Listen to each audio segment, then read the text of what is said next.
Hong Kong bukan sekadar kota pelabuhan.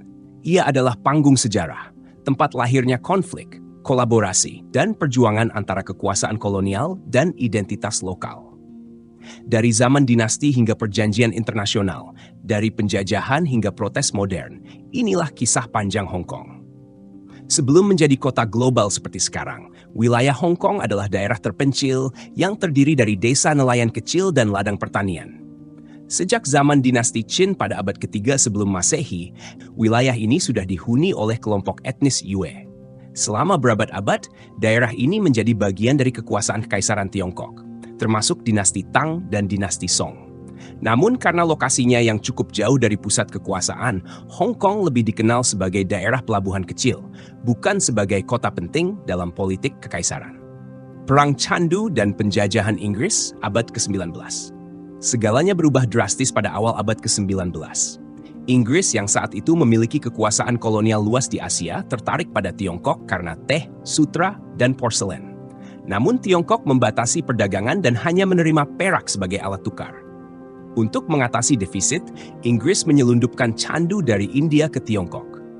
Ketika Kaisar Daoguang mencoba menghentikan perdagangan candu, Inggris merespons dengan kekuatan militer, memulai Perang Candu pertama. Perang ini berakhir pada tahun 1842 dengan ditandatanganinya Perjanjian Nanking yang memaksa Tiongkok menyerahkan Pulau Hong Kong kepada Inggris. Puluhan tahun berikutnya, Inggris memperluas wilayahnya. Kowloon diserahkan pada tahun 1860 dan pada tahun 1898, Inggris menyewa wilayah New Territories selama 99 tahun.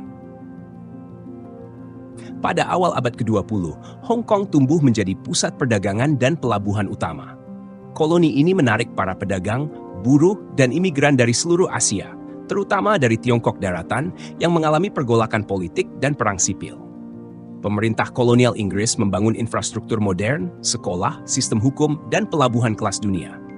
Namun, pembangunan ini tidak lepas dari ketimpangan sosial antara warga lokal dan elit kolonial, pendudukan Jepang, dan kebangkitan ekonomi.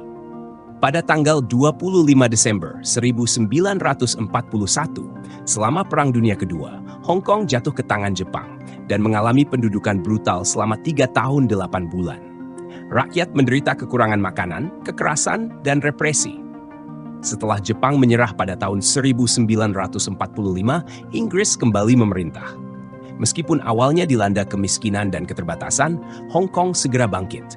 Antara tahun 50-an hingga 80-an, Hong Kong mengalami ledakan industri. Produk tekstil, mainan, dan elektronik buatan Hong Kong diekspor ke seluruh dunia. Kota ini menjadi simbol keajaiban ekonomi Asia. Namun bayangan masa depan mulai muncul pada tahun 84 ketika Inggris dan Tiongkok menandatangani deklarasi bersama Sino-Britania. Dalam kesepakatan itu, Hong Kong akan diserahkan kembali ke Tiongkok pada tahun 1997 dengan jaminan bahwa sistem sosial dan ekonominya akan tetap berbeda dari daratan selama 50 tahun. Inilah konsep satu negara, dua sistem. Menjelang transisi ini, banyak warga Hong Kong khawatir. Gelombang emigrasi besar terjadi ke Kanada, Australia, dan Inggris. Namun, ekonomi tetap tumbuh dan suasana relatif stabil. Tanggal 1 Juli 1997, bendera Inggris diturunkan dan Hong Kong resmi menjadi daerah administratif khusus di bawah Republik Rakyat Tiongkok.